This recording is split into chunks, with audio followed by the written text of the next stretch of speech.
పెద్దంబర్పేట్ వద్ద outer ring రోడ్డుపై road ప్రమాదం జరిగింది. ఆంధ్రప్రదేశ్కు చెందిన న్యూగో ట్రావెల్స్ కు సంబంధించిన ఎలక్ట్రికల్ బస్సు అదుపు తప్పి బోల్తా పడింది.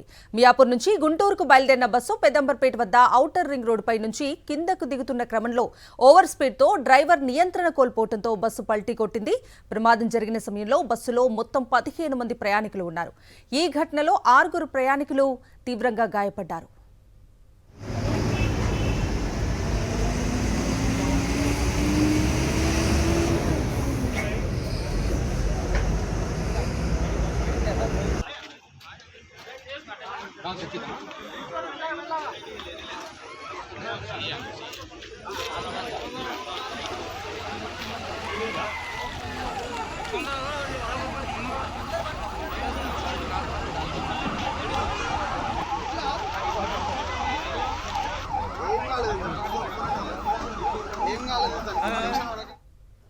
పెద్దంబర్పేట్ వద్ద ఔటర్ రింగ్ రోడ్డుపై రోడ్డు ప్రమాదం జరిగింది. ఆంధ్రప్రదేశ్కు చెందిన న్యూగో ట్రావెల్స్ కు సంబంధించిన ఎలక్ట్రికల్ బస్సు అదుపు తప్పి బోల్తా పడిన దృశ్యాలు స్క్రీన్ మీద కనిపిస్తున్నాయి. మియాపూర్ నుంచి గుంటూరుకు బయలుదేరిన బస్సు పెద్దంబర్పేట్ వద్ద ఔటర్ రింగ్ రోడ్డుపై నుంచి కిందకి దిగుతున్న క్రమంలో ఓవర్ స్పీడ్తో డ్రైవర్ నియంత్రణ కోల్పోవడంతో బస్సు పల్టీ కొట్టింది.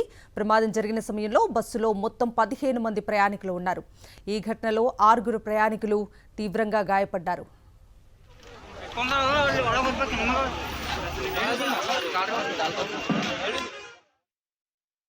మియాపూర్ నుంచి బయలుదేరిన ఒక న్యూగో బస్సు ఎలక్ట్రికల్ బస్సు గచ్చిబౌలిగడ ఓఆర్ఆర్కి మన పెద్దంబర్పేట దిగి గుంటూరు వెళ్ళవలసి ఉన్నది.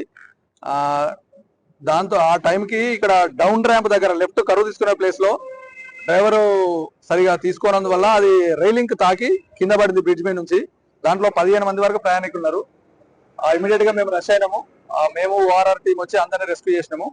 ఎవరికైతే క్యాజువాలిటీ కాలేదు. ఇంజురీస్ మాత్రం ఒక 6 మందికి బ్లడ్ ఇంజురీస్ అయినాయి, బ్లీడింగ్ ఇంజురీస్. వాళ్ళు ఇమీడియట్ గా కొంతమంది డిఆర్డి ఆపోలో, కొంతమందిని హయత్ నగర్ వీలైనంత వరకు దగ్గరున్న హాస్పిటల్ అడ్మిట్ చేశాము. ఇప్పుడు బస్ తీసే ప్రయత్నం చేస్తున్నాము. ఇది ఎలక్ట్రికల్ బస్ కాబట్టి ఫైర్ స్టేషన్ వాళ్ళు కూడా వచ్చారు. ఫైర్ డిపార్ట్మెంట్, అదర్ హైడ్రా వాళ్ళు కూడా ఇమీడియట్ గా ఏమైనా ఇంకా ప్రమాదం పెరిగితే వాళ్ళు ఇమీడియట్ గా అటెండ్ కావడానికి వచ్చారు.